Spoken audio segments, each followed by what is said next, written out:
Olá pessoal, bem-vindo à nova videoaula, tá? Continuando aqui com o conteúdo de distribuição de tensões dos maciços terrosos, tá?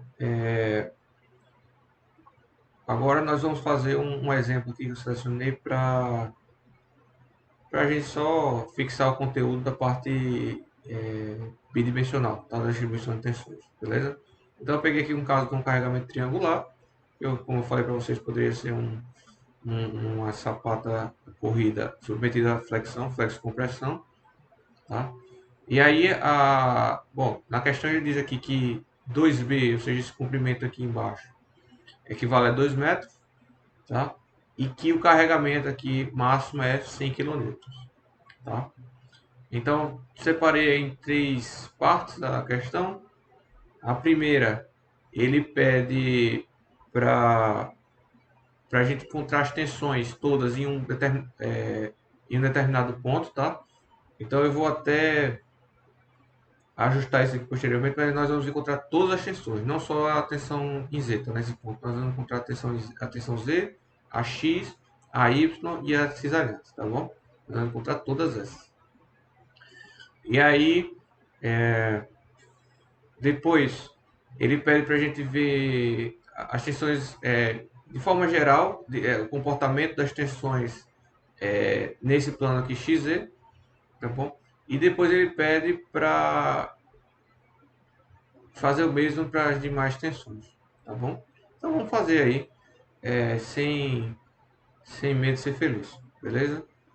Bom, a primeira coisa que eu fiz foi copiar as equações para cá, as equações que eu já passei para vocês, tá?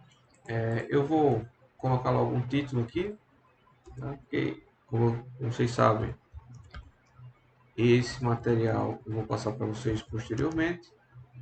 Exemplo 3.4, né? Tá? Beleza?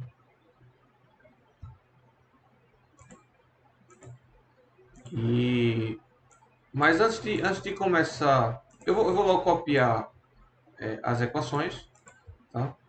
Então, vai ser os próximos minutos vão ser só copiando essa equação, tá? Então, qualquer coisa, se vocês quiserem passar, vocês dão um forward aí para pular essa parte, tá? Então, uma Z, vou botar aqui um delta, né, para ficar claro, que é a variação que 2 vezes P vezes X sobre B vezes alfa menos seno de 2 vezes delta. 2 vezes delta. Quem é esse alfa e delta é o que a gente vai ver daqui a pouco, tá? Mas primeiro vamos copiar aqui essas equações. Lembrando que Q eu já tenho, né? Q é igual a 100 kN por metro, tá? X é uma variável, né? Então isso aqui, ó, vou calcular em função de X e Z, tá? Vai dar erro aqui por enquanto, porque eu ainda não disse quem é alfa. Esse alfa eu vou encontrar em função de x e z, vou botar aqui. E esse delta também eu vou encontrar em função de x e z, tá bom? Então, assim, o B, se 2B é 2 metros, né, pessoal? 1B é igual a 1 metro, né? B é igual a 1 metro. Aqui, ó, ele atribuiu como se fosse uma constante, mas depois ele vai corrigir. Então tem que tomar cuidado com isso, tá? Aqui, ó, aqui é π, é uma constante realmente, aqui não é constante, né? Aqui é uma função que eu vou declarar depois. Tem o x, o delta sigma x, que é semelhante, mudando aqui, né? Mais, tem um mais aqui, mas tem um termo entre os dois, né? Menos 2,303 vezes z dividido por b, né? Vezes log de R1 ao quadrado dividido por R2 ao quadrado. Tá bom? Beleza. Acho que foi, né? Esse R1 e R2 também depende de x e z, tá? Então deixa eu botar aqui. X e z. X e z. Esse R2 também depende de x e z. A gente vai encontrar daqui a pouco isso.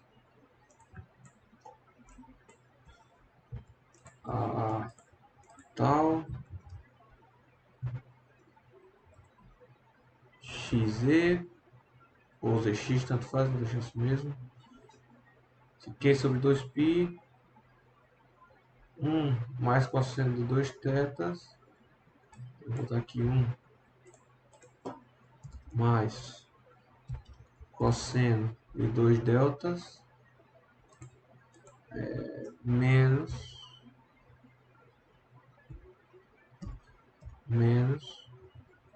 Z dividido por B vezes alfa. Vezes alfa. De x. Foi aí. Beleza. E delta sigma y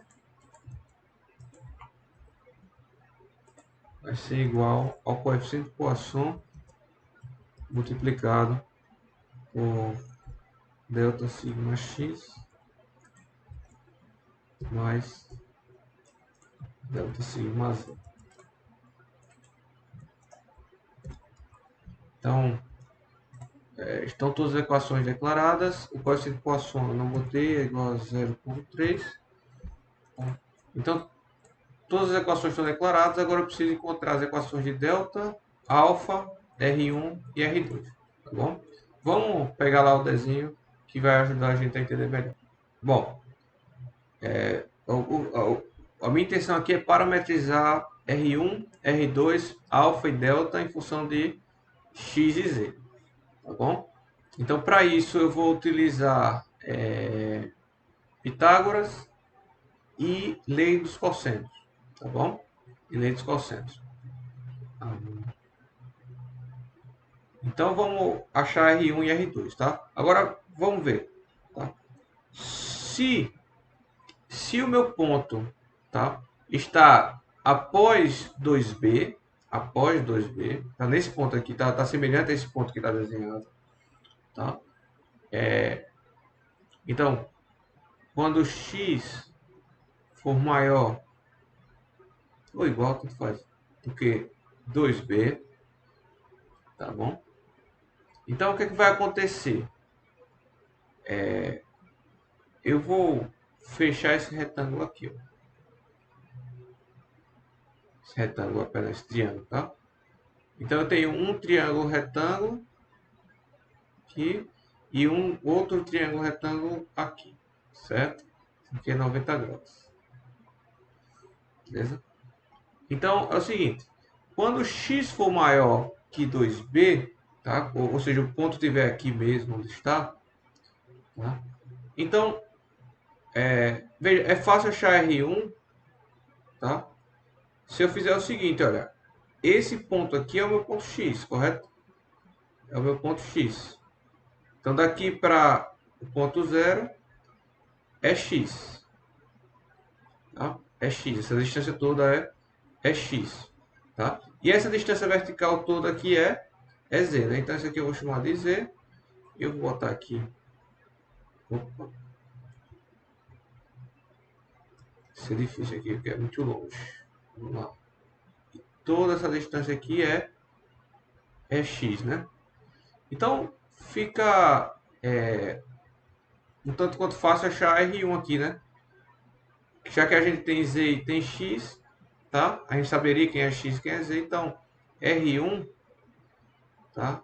X e Z é facilmente encontrado como a hipotenusa, né? Desse triângulo, x ao quadrado mais z ao quadrado. Tá? E R2? Ora, R2 é um triângulo diferente, né? Que na verdade eu só pego esse trecho aqui, correto? E quem é esse trecho aqui? Ora, vai ser x menos 2b. Tá? Se tudo é x e esse trecho da carga triangular até aqui é 2b, então esse trecho aqui vai ser x menos 2b. Então, eu posso também encontrar o R2 facilmente fazendo a hipotenusa, fazendo a raiz de x menos 2b ao quadrado mais z ao quadrado. Tá bom? Então, vamos parar por aqui, vamos partir para o próximo caso. Tá? Então, isso só é válido para quando x for maior que 2b. Tá bom? Vamos para o caso em que x é menor que 2b. Então, vamos supor esse caso aqui, tá? Em que x é menor ou menor ou igual, tanto faz, a 2b. Tá? Então, por exemplo, ele vai ser um ponto aqui. Tá? Tá bom? Então, quem vai ser meu R1? Vai ser ligar esse ponto P ao ponto zero, certo? Isso é o meu R1. E o meu R2 vai ser,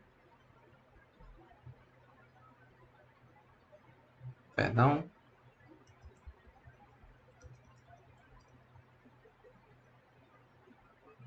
e o meu ponto 2, o meu R2, perdão, vai ser ligando ao ponto final da carga, tá? Então aqui dentro eu tenho alfa, tá? E o meu delta vai ser sempre do R2 até o eixo vertical, tá bom?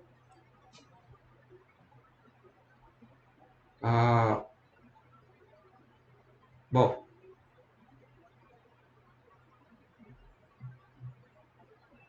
então o R1, tá? R1 vai ser, eu posso fechar esse triângulo aqui, então aqui eu vou ter o ponto X, tá? Vai ser uma distância X, né? Eu vou ter aqui o valor, se meu ponto for aqui, vai ser, meu X vai ser menos alguma coisa, né? Mas eu tenho um X aqui, tá? Então meu R1, isso aqui continua sendo Z também, né? Essa altura. Então meu R1 continua sendo a mesma coisa, tá? Meu R1 vale para todo o domínio, tá? X e Z, tá? Continua sendo raiz de x ao quadrado mais z ao quadrado. Tá? Já o meu R2 muda um pouco, tá? Mas não vai influenciar.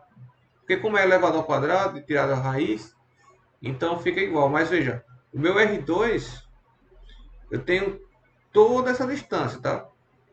Então eu vou ter que fazer 2b menos x, tá? Porque veja, esse valor que fosse negativo vai se somar, tá bom? Mas tem que ser 2b menos x agora e não x menos 2b, tá? Então ao inverso. Então aqui eu vou ter aqui, ó, que o meu x desse meu triângulo completo aqui, ó, esse meu triângulo completo, tá? Todo esse meu cateto aqui vai ser 2b, certo? Menos x, que é para somar com esse trecho aqui, tá? Já que esse valor de x é negativo. Então aqui eu vou ter 2b menos x, tá? Ao quadrado mais z ao quadrado. Veja, isso não vai importar em nada, porque como isso aqui está elevado ao quadrado, tá?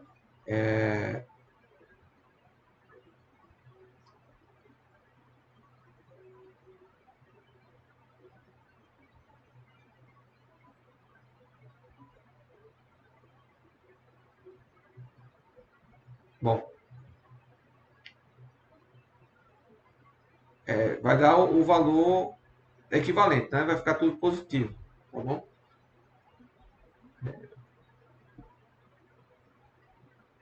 Veja, então aqui muda, tá? Apesar de ser semelhante, muda, né? 2b menos x agora, né? Então, eu não posso considerar R2 sendo pleno igual, né, em todo o contorno, tá? Em todo o domínio, perdão. Então, eu preciso separar R2. R1 eu não preciso separar, mas R2 eu preciso separar, tá bom? Agora falta encontrar quem é alfa e quem é delta. E para isso eu vou utilizar a lei dos cossenos, tá bom? Então, eu vou pegar aqui a lei dos cossenos na internet só para a gente seguir, tá? A figurinha. Bom, então aqui tem a lei dos cossenos, tá?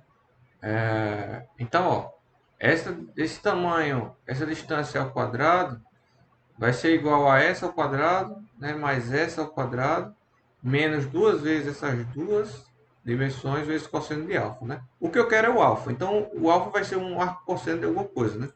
Então, vamos lá separar o cosseno aí, tá? Eu tenho as dimensões, eu tenho R1, eu tenho R2, eu tenho Z, eu tenho X, né? Então, o que eu quero encontrar é o alfa. Então, eu vou ter aqui que cosseno de alfa, tá?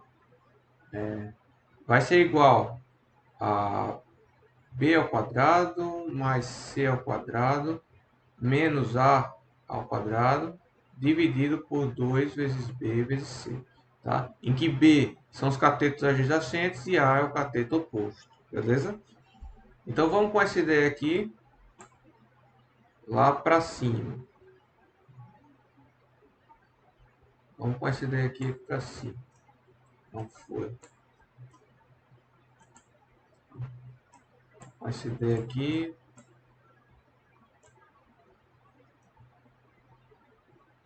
Tá aqui de lado, tá? Então veja. Se eu quero alfa, tá? Se eu quero alfa. Quem são os meus catetos adjacentes? R1 e R2, né? Isso quem é meu cateto oposto? É sempre 2B, tá? É sempre 2B. Veja que nesse caso aqui também, ó, continua sendo 2B, né, o alfa. Então, o cateto oposto, o cateto adjacente 1 é R1, o cateto adjacente 2 é o R2, e o meu cateto oposto é 2B. Então, o alfa vale para todo o domínio, tá? Mas eu vou botar aqui, ó, para esse domínio alfa, em função de x e z, vai ser quem? Vai ser cateto adjacente 1, ou seja, R1 ao quadrado, mais R2 ao quadrado, menos cateto oposto, né, 2B ao quadrado, tá? Dividido por 2 vezes R1 vezes R2. Tá bom? E quem é o delta aí, lá da jogada? Veja, o delta, tá? Ele vai ser ele vai ter um cateto adjacente que vai ser o R2, o outro cateto adjacente que vai ser Z, e ele vai ter um cateto oposto, nesse caso aqui, que vai ser X menos 2B, tá? Então eu vou ter aqui, ó, cateto adjacente 1 vai ser R2 ao quadrado, cateto adjacente 2 vai ser o Z ao quadrado, cateto oposto vai ser menos X menos 2B ao quadrado, tá? Vezes 2 vezes R2 vezes Z. Beleza? Catetos adjacentes, né? Então tá aí os alfas para esse meu subdomínio aqui quando x é maior que a carga 2b, tá? Maior que esse ponto aqui 2b, tá? Quando eu tô nesse meu caso aqui, né, em que x é menor que 2b, tá? Então meu alfa, como eu falei para vocês, continua igual, né? Porque veja, continua sendo R1 e R2, né? E 2b, beleza? Aqui. Então isso vai ser igual a R1 ao quadrado mais R2 ao quadrado, perdão, menos agora 2B, continua sendo 2B, né? Menos 2B ao quadrado, dividido por 2 vezes R1 vezes R2, tá bom? E o meu delta? Veja, o meu delta vai ser agora R2, vai ser Z, mas aqui vai ser quem? Vai ser 2B menos X, né? 2B menos X.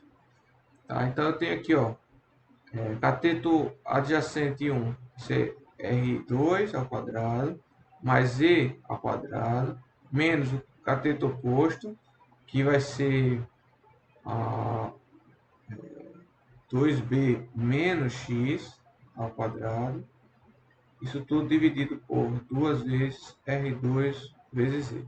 Aí você pode argumentar, professor, mas isso aqui vai dar a mesma coisa, já que está ao quadrado. Veja, se x é negativo, eu vou estar somando, certo? Aqui, se eu utilizasse a anterior, x menos 2b, se x for negativo, também está somando. Quando eu levar ao quadrado, vai dar a mesma coisa. é verdade, tá? Em termos numéricos, dá igual. Sendo que o que acontece? Aí eu vou ter que fazer uma análise visual aqui, tá? O sentido em que você gira o ângulo, tá? Faz diferença aqui. Então veja, aqui a gente está girando de R2 até o vertical, certo? Então esse é o ângulo aqui no primeiro domínio, tá? Vou chamar aqui de Δ1, tá? Nesse daqui eu estou girando o oposto, eu estou saindo de R2 aqui e estou vindo para Z aqui, certo? Então esse meu Δ2 aqui, ó, tem um sentido inverso, tá? Então na verdade aqui o, o pessoal, fiz besteira, né? Porque faltou botar o arco cosseno aqui das coisas, né? Mas eu corrijo já, tá? Então, só para concluir esse pensamento aqui, ó, aqui vai ter que ser negativo, tá? Aqui vai ter que ser negativo. Aí eu vou apagar aqui, porque faltou o arco cosseno. Deixa eu só ajustar, só um minuto.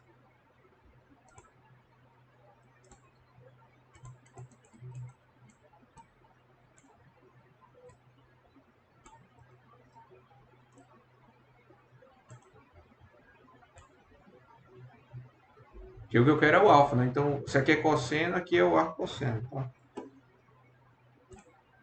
Então, deixa eu copiar aqui novamente. Então, eu vou ter aqui, ó, que o alfa vai ser o arco cosseno disso daqui tudo, tá? Mesma coisa aqui, vai ser o arco cosseno disso daqui tudo, beta.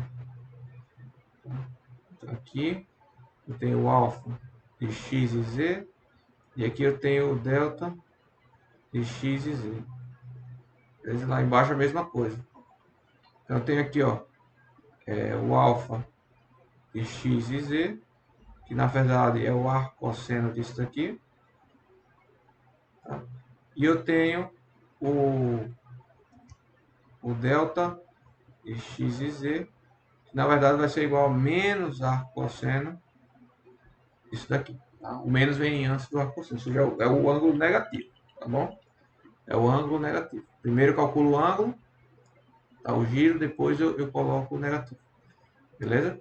Bom, não sei se ficou claro essa questão do sentido do giro, que faz diferença aqui, já que é um problema físico, tá, pessoal? Isso vai fazer muita diferença no cálculo das tensões. O sentido que você gira o elemento faz diferença nas tensões. Vocês vão entender melhor quando a gente for analisar quando a gente for estudar análise de tensões, tá? Ah, bom, acho que foi isso, né? O que eu precisava era isso. Vamos por lá no Matcad. Bom, então eu preciso declarar aqui quem é R1, R2, alfa e delta, tá? Vamos botar aqui um pouquinho para baixo. Vou declarar aqui quem é R1. Isso aqui vai ser em função de x e z. Tá? Vai ser igual a raiz de x ao quadrado mais z ao quadrado. Certo? E quem é R2?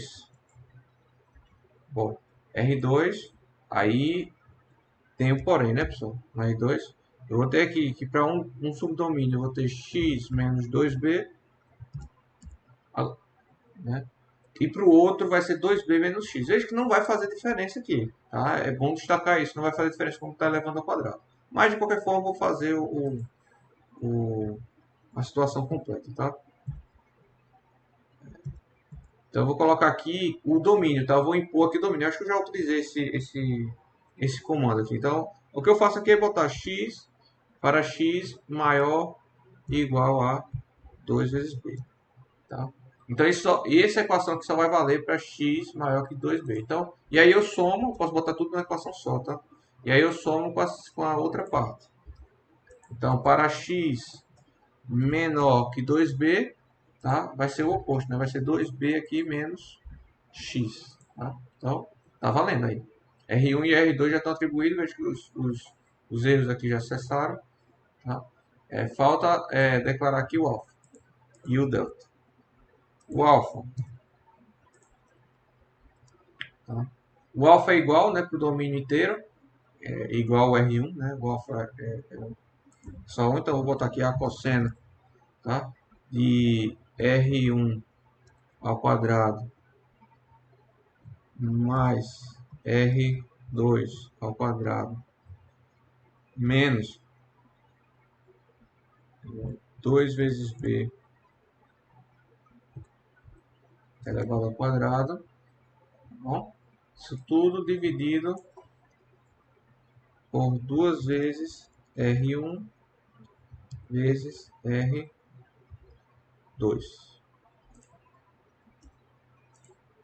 Tá aí. Está declarado o alfa também. Veja que agora ele sumiu aqui, não está mais verde, né? Então ele não é mais uma constante, ele está considerando a minha função agora, tá? E o delta, eu vou copiar aqui para aproveitar. O delta vai ser, não vai ser R2, R1 aqui vai ser Z, né? Z ao quadrado mais R2 ao quadrado menos, aqui vai ser X menos 2B, aqui vai ser Z. Opa, errei. Aqui vai ser Z. E aí eu tenho aqui que isso é válido para esse domínio aqui, né? Para esse domínio. Para o outro domínio, para o domínio em que x é menor que 2b, eu vou ter aqui menos a quociente. Menos a quociente. Então eu posso deletar agora aqui. Eu só utilizei para digitar melhor. Aí tenho todas as equações declaradas agora. Então, vou botar aqui para cima.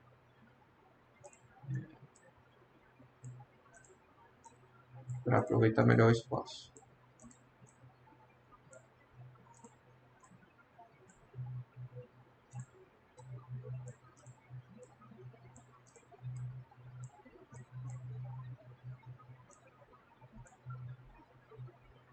Aqui está como V, né? Botei V.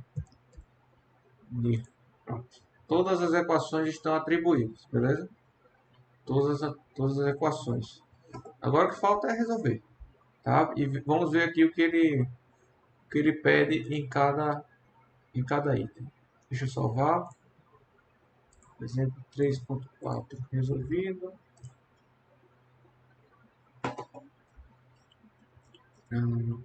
Vamos ver o que, é que ele pede no primeiro item.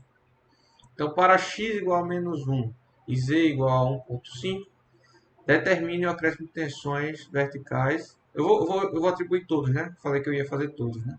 Então, vou fazer todos aqui, tá? Nesse ponto. Então, tá.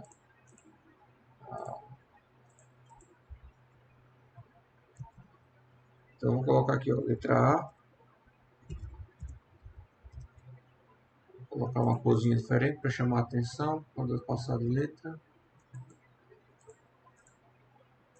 Aqui um azul claro.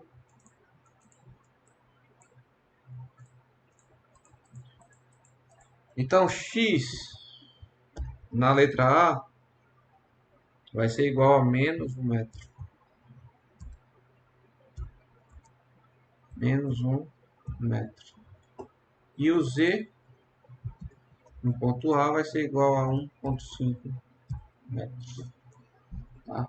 Então ele quer as tensões para esses pontos. Tá? Então basta eu pegar aqui as minhas equações.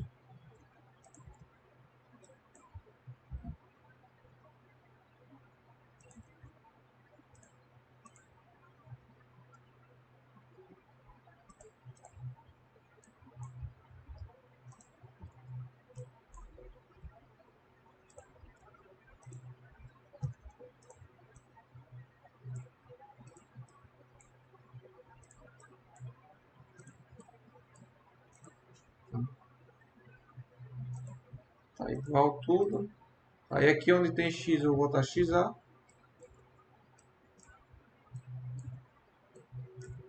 E onde tem ZA eu vou botar. Onde tem Z eu vou botar ZA.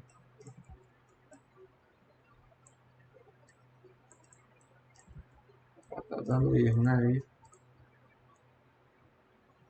Tá. Deixa eu ver aqui qual foi o erro, tá? Só um minuto. O erro aqui foi que eu não atribuí corretamente o R1. Não chamei corretamente o R1. Tem que chamar R1 entre parênteses XZ. Espero que tenha sido só esse erro aqui. Vamos ver. E o R2 também, né?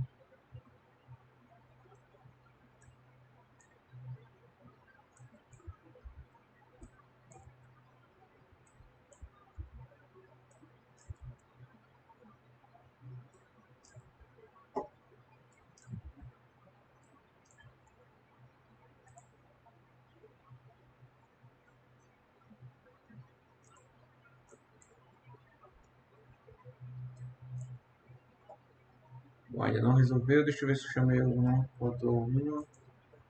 C. R2 aqui, ó. Pronto. Agora foi.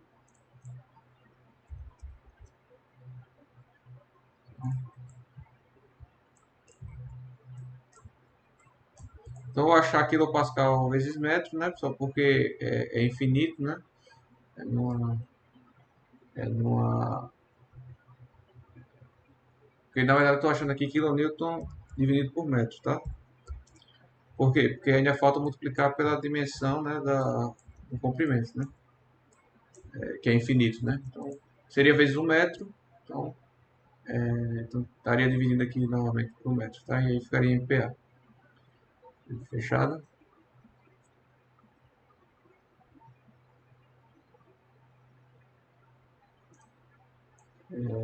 Mas aqui é tensão. Tensão por metro, né? Então, vou voltar aqui para o KPA, porque fica melhor. Fica tensão vezes metro, né?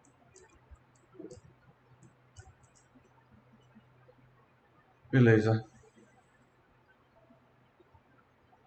Ah, então tá aqui as tensões, tá? As tensões em cada uma das faces. Em cada uma das faces. Lembrando que isso daqui é sempre negativo, tá? Na prática, a aplicação disso no solo vai ser sempre negativa, porque a equação nos proporciona um valor positivo, mas é sempre de compressão, tá? Quando a gente vai trabalhando com solo, vai ser sempre compressão. Tá? Então eu vou desenhar aqui, até para copiar, eu vou desenhar aqui o elementozinho para ficar na resposta final. Então eu teria o quê?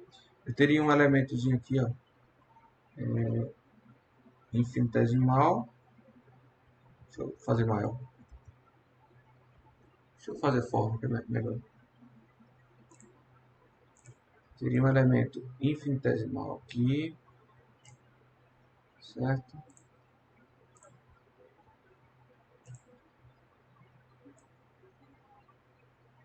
Fazer bonitinho, né?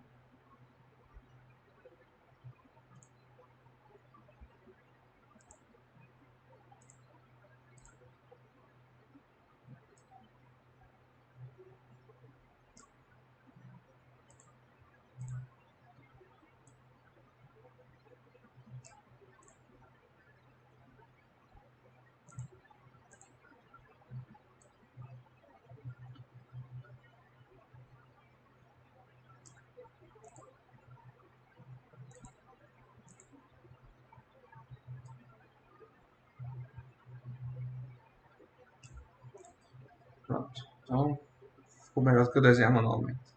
Tá? Então, tem um elemento infinitesimal. Aqui eu tenho o eixo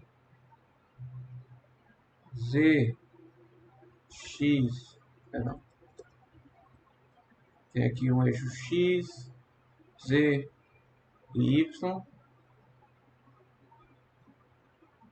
Então, essa é a minha face X, essa é a minha face Z, essa é a minha face Y. Então, aqui eu tenho um valor de compressão. Aqui em X eu tenho outro valor aqui de compressão. E em Y eu tenho outro valor aqui de compressão, tá? Não tenho tensões cisalhantes na face Z, na face Y ou na direção Y. Então só tenho aqui tensões cisalhantes, ó, na direção e nas faces X e Z. Tá bom? Teria também nas faces opostas, né? Então quais são os valores? Vamos pegar lá. Então eu tenho aqui, ó, esse meu valor aqui é 4,47 kPa, tá? Esse meu valor aqui é 8,654 8, né? KPA, tá? E esse meu valor aqui é 6,028. Tá? Esse aqui também, 6,028. Aí esse daqui é 3,937. Beleza? Arredondado, né? Beleza? Então eu vou tirar um print e vou colar lá na resposta. Esse é o nosso elemento. Perceba que é importantíssimo isso daqui, ó, porque para a gente avaliar a resistência do solo, a gente vai ter que partir daqui, tá? Então a gente vai partir daqui, dessa situação em que a gente tem o estado de tensões em um ponto material do solo, certo? A gente analisa esse ponto material, ou seja, a partir daqui a gente vai achar as tensões máximas e mínimas, tá? Isso aqui não são as tensões máximas e mínimas. A gente vai encontrar as tensões máximas e mínimas, tá? Vai fazer, ou pode fazer graficamente, por círculo de Mohr, tá? Vai criar o círculo de Mohr para esse estado de tensão aqui, tá? E vai comparar com a envoltória de resistência, que é a envoltória de Mohr-Coulomb, tá? Que a gente vai ver nos próximos assuntos. Então, fixa bem, ó. Para chegar nesse estado de tensão aqui, a gente consegue a partir dos cálculos, tá? Lembrando que aqui é só o acréscimo de tensões, né? Falta ainda as tensões geostáticas, tá? Então teria que somar alguma coisa aqui em sigma z, teria que somar também alguma coisa aqui em sigma x e sigma y, tá? Não somaria nada em tensões cisalhantes, porque como o terreno é horizontal, não há tensões cisalhantes, tá? Tá tudo em equilíbrio. Fechado? Então, esse exemplo é importante porque, veja, a gente vai ter que calcular, para verificar a resistência do solo, a gente primeiro precisa saber qual a solicitação, tá? Para comparar a solicitação, que é essa daqui, a resistência, tá? E veja, a gente está pegando um ponto material aqui, para quem ainda não entendeu a ideia, a gente está pegando um ponto material, esse ponto aqui, x menos 1, z 1,5, tá? Mas eu tenho que verificar a resistência ponto a ponto do solo. Todos os pontos do solo eu tenho que verificar a resistência, ok? E aí eu garanto que não vai romper, beleza? Ou eu escolho o ponto de maior tensão máxima, de tensão máxima em todo o maciço terroso, e aí comparo com a resistência, tá? É uma outra opção. Então é isso que os softwares fazem, né? Eles têm todos os, eles calculam o campo de tensões com um determinado domínio, certo? E selecionam quais é o que vão dar as maiores tensões cisalhantes, as maiores tensões normais, e comparam com a envoltória de resistência, tá? A gente não vai ter como fazer isso aqui manualmente, tá? Então o que a gente vai fazer posteriormente é pegar alguns pontos específicos e comparar com a resistência, tá? Não dá para pegar todos os pontos, mas é só para vocês terem noção como é o procedimento feito para verificar a resistência do solo, tá? Mas vamos prosseguir por aqui, porque a gente ainda está no assunto de distribuição de tensões. Nós vamos fazer ainda o exercício de recálculo, né? A partir daqui também, tá? E para depois entrar em resistência, tá? Dos solos. Então, vamos com calma, mas fica aqui já posto, tá? Que esse estado de tensões aqui a gente vai precisar calcular para alguns pontos para verificar a resistência do solo, tá bom? Então, deixa eu salvar. Vamos ver aqui o que é que pede na letra B. Verifica a distribuição de tensões verticais acrescentadas no plano XZ. Então eu quero saber quais as tensões verticais desse plano aqui que a gente está vendo, né? Nessa figurinha que a gente está vendo, tá? Então o que é que eu tenho que fazer? É só plotar, né? O que é que eu vou fazer? Plotar. Deixa eu botar em outra página aqui.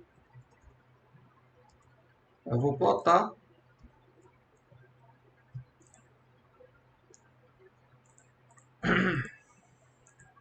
em contornos, tá? Fazendo contour plot. E que eu vou pegar essa minha função.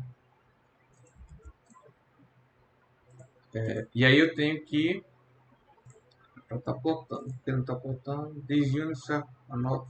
Ah, tá. Só tem que botar aqui metro e tem que colocar aqui metros.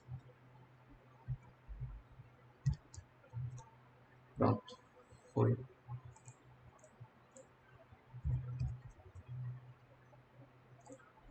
Hum,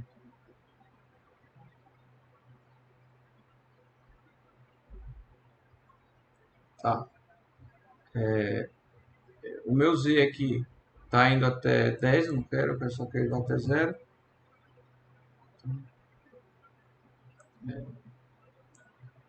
Na verdade é o oposto, né? Eu quero que ele vá de 0 a 10.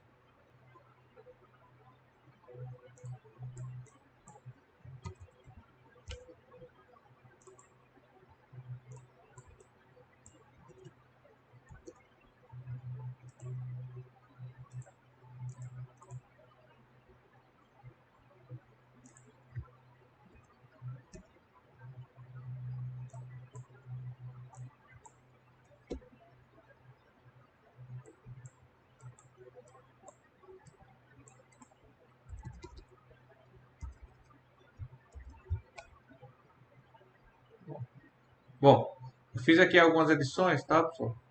É só de escala do gráfico, tá? Então eu botei aqui de 0.1 até 10.1, tá? E aqui tá ao contrário, né? Pessoal, tá espelhado. Então veja, o Z é como se estivesse se aprofundando para cima, tá?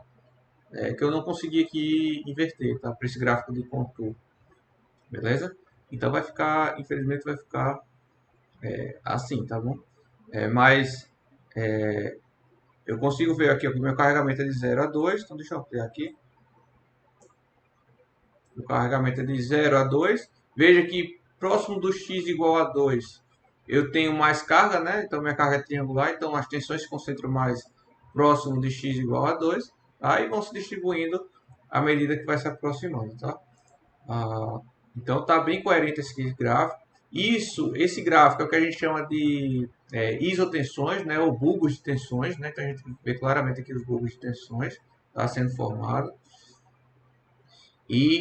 A não ser pelo fato de que está invertido, está espelhado, né? Imagine que seria simétrico aqui em torno do eixo X, tá? O gráfico está bem coerente, beleza? Então, é isso aí que perdi na letra B, tá? É isso aí que perdi na letra B. Vou salvar aqui. Infelizmente eu não estou conseguindo aqui inverter esse eixo aqui. Depois eu tento mais, se vier ao caso. Então vamos para a letra C. Bom, faço mesmo, né? Eu já encontrei as tensões aqui para o ponto, então o que falta é verificar a distribuição de tensões para as demais tensões, tá? Então é pegar esse gráfico e replicar. Então vamos replicar aqui. Deixa eu diminuir um pouco para caber em uma página.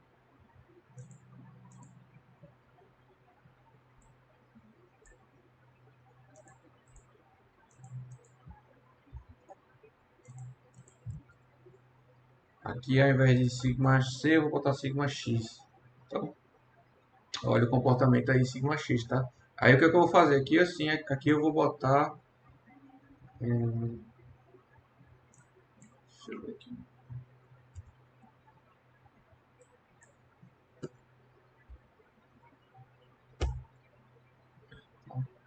Então veja como é o comportamento aqui da tensão X, né? Você vê que não é mais simétrica, pessoal. Não é mais simétrica. É óbvio que não é mais simétrico porque o carregamento não é simétrico, né? É um carregamento triangular, tá? Mas aí está o campo de tensões devido às tensões X, tá? Tensão, vamos ver aqui a tensão normal Y, como é que se comporta. Tensão normal Y vai ser uma soma dos dois multiplicado pelo coeficiente de Poisson, né? Então, ó, como a vertical é preponderante em relação à horizontal, veja que os valores aqui está em torno de 55 mil, tá o maior valor, 55 mil, aqui está 81 mil, né? Então esses valores são maiores do que esses daqui, tá bom? Então ficou mais preponderante o efeito do vertical, né? Do sigma z. E aqui falta a tensão cisalhante, né? Tensão cisalhante.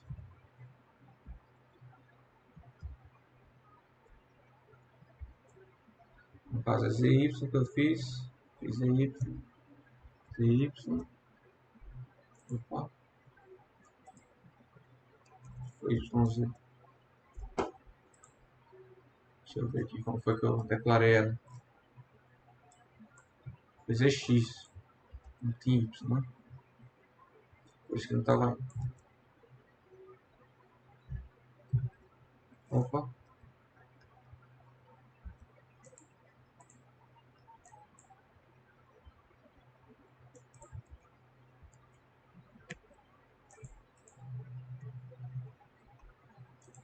Pronto. Tá aí as tensões cisalhantes. Lembrando, pessoal, que é sempre invertido, tá? E não é simétrico, né? Os valores máximos não são equivalentes aos valores mínimos, porque tem mais cargas aqui desse lado direito aqui, né? Beleza? Então, infelizmente, eu não consegui plotar exatamente como a gente queria, né? Mas eu acho que deu para entender a ideia, tá? É só você traçar um eixo de simetria aqui, né? Você veria, você imaginaria o gráfico correto, né? Beleza? E aí, então essa questão está respondida, né? Essa questão está respondida. Você poderia aqui, pessoal, se vocês quiserem, né, acrescentar as tensões geostáticas, imaginando algumas cargas, alguns pesos específicos para o solo, né, presença da água, para ir treinando, né, pessoal? Tá? Achando outros pontos, encontre outros pontos, desenha outros pontos aqui, tá? E aí vão treinando, tá? Vão treinando. Esse exemplo está pronto, tá? E aí eu passo um exercício, pessoal, que é semelhante a esse exemplo, tá? Sendo que acontece, aqui eu peço utilizando uma carga trapezoidal. Então, ao invés de ser uma carga triangular, tá? Aplicada, vai ser na verdade uma carga trapezoidal. Trapezoidal, sim, né?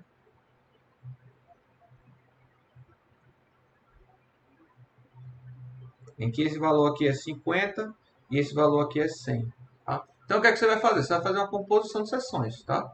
Você vai ter que calcular para esse retângulo uma carga uniformemente distribuída, tá? De 50, mais uma carga triangular, vai feito uma carga triangular, tá? De 0 a 50 também, tá? De 0 a 50, beleza? Então essa seria a ideia, você compor essas duas seções. E aí vocês fazem, repetem, brincam, analisam direitinho, tá?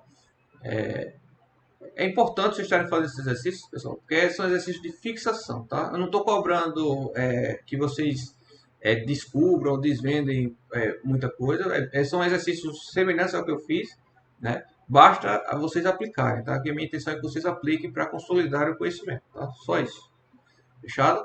Então essa videoaula fica por aqui e nas próximas videoaulas nós vamos continuar com análise de tensões no espaço agora, tá? Casos espaciais, beleza? Até a próxima. Muito obrigado.